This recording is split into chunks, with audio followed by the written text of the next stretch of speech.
Halo, selamat datang kembali. Belakangan ini, kita sering banget ya dengar keluhan soal premanisme. Iya, betul. Mulai dari yang, apa ya, malak THR, parkir liar yang maksa gitu kan. Sampai intimidasi yang, wah kabarnya sampai bikin investor jadi mikir-mikir lagi loh. Serius itu ya. Nah, pemerintah kan udah coba tuh bikin satgas anti premanisme. Iya, udah ada langkah. Tapi kok rasanya di sebagian masyarakat masih ada yang ngerasa kurang ya? Malah muncul lagi wacana lama itu. Wacana Petrus itu ya, penembak misterius zaman Orba. Sebuah ide yang, gimana ya, kontroversial banget sih. Makanya dari sumber-sumber yang ada nih, kayak artikel, catatan sejarah, kita mau coba kupas tuntas deh soal Petrus ini. Oke, kita lihat latar belakangnya gimana sih waktu zaman Soeharto, terus cara kerjanya, dampaknya apa. Dan yang paling penting, relevan nggak sih buat sekarang? Atau malah bahaya kalau diterapkan lagi? Nah, itu dia. Yang menarik juga, kalau kita lihat sumber-sumber itu, kayaknya ada kemiripan kondisi ya. Mirip gimana tuh? Ya, sekarang kan kita ngerasain ekonomi agak gimana gitu ya. Ada isu PHK, agak susah cari kerja. Iya sih, kerasa banget. Nah, awal 80-an pas Petrus muncul itu, kondisinya juga mirip-mirip. Ekonomi lagi sulit, habis booming minyak selesai, harga minyak jatuh. Oh, jadi ada pinjaman luar negeri, subsidi dipotong juga ya waktu itu? Betul. Dan kondisi kayak gini, menurut catatan sejarah ya, itu ikut bikin premanisme tumbuh subur waktu itu. Pantesan. Jadi emang keresahan itu nyata banget ya, sampai akhirnya ada tindakan. Iya, keresahan ini kabarnya sampai ke telinga Soeharto. Di biografinya kan ditulis tuh, dia merasa perlu ada, kutipannya, tindakan tegas. Karena premanisme dianggap keterlaluan gitu ya. Persis. Nah, sumber nyebutin, operasi awal itu mulainya di Jogja. Oh, di Jogja dulu, bukan Jakarta. Bukan di Jogja dulu. Sama Kodim setempat. Sasarannya itu kelompok yang disebut Gali, gabungan anak liar gitu. Jadi awalnya lokal banget ya skalanya. Terus kok bisa jadi luas dan kayak lebih terorganisir gitu? Ada semacam restu dari pusat gitu? Sumber-sumber sih ngasih indikasinya gitu. Setelah Jogja ada Panglima Kowilhan, itu komando wilayah pertahanan yang ngelanjutin ke kota lain. Tapi diam-diam. Oh, operasinya tertutup ya? Iya.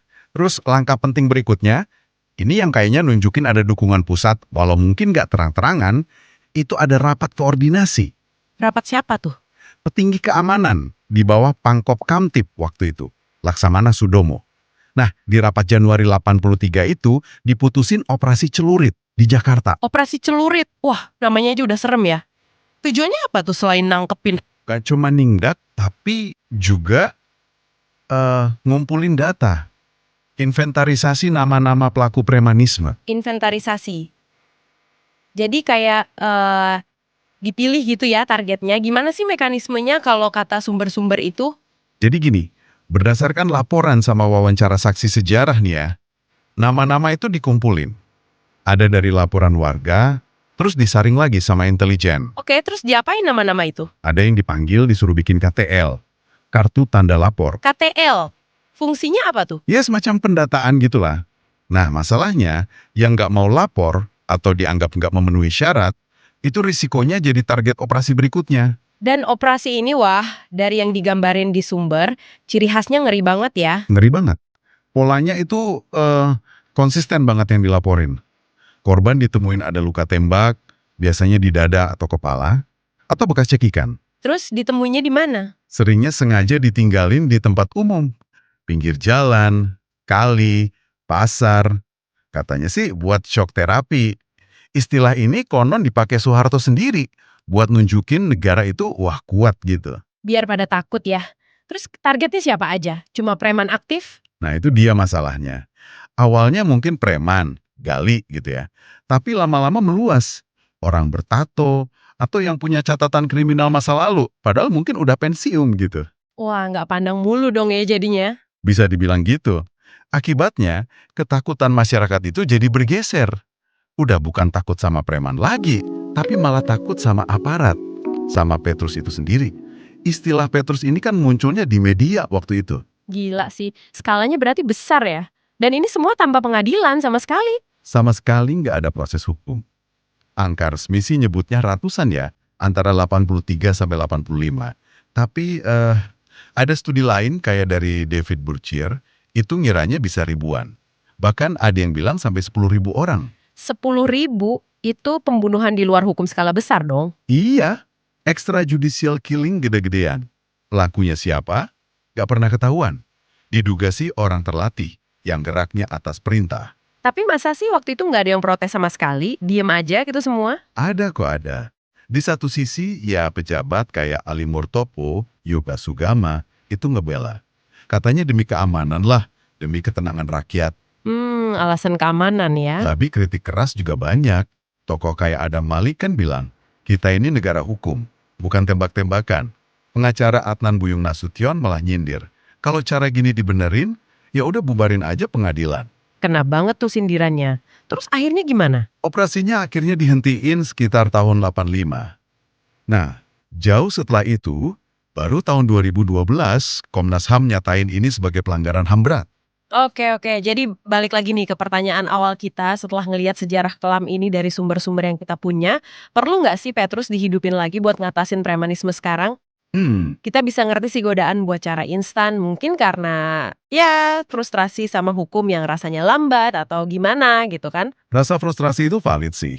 Tapi ya itu tadi, sejarah Petrus ini jadi peringatan keras banget buat kita. Sumber-sumber nunjukin banyak korban itu salah sasaran.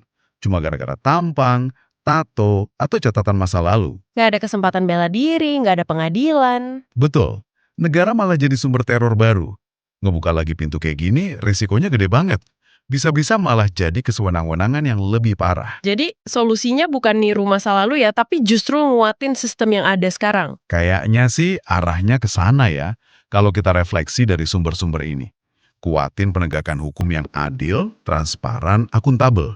Itu kuncinya. Perlu juga mungkin definisi hukum yang jelas ya soal preman itu apa, sanksinya gimana. Nah, itu penting, biar aparat punya dasar hukum yang kuat buat bertindak. Dan masyarakat juga percaya sama prosesnya. Bukan main hakim sendiri, baik oleh massa maupun oleh negara. Oke, nah sebagai penutup nih, mungkin ada satu pertanyaan reflektif ya yang muncul dari obrolan kita berdasarkan sumber-sumber tadi buat Anda renungkan di rumah. Apa tuh? Kalau negara berantas kejahatan, tapi caranya melanggar hukum kayak Petrus itu, apa bedanya negara sama penjahat itu sendiri? Pertanyaan yang dalam ya, perlu direnungkan banget itu.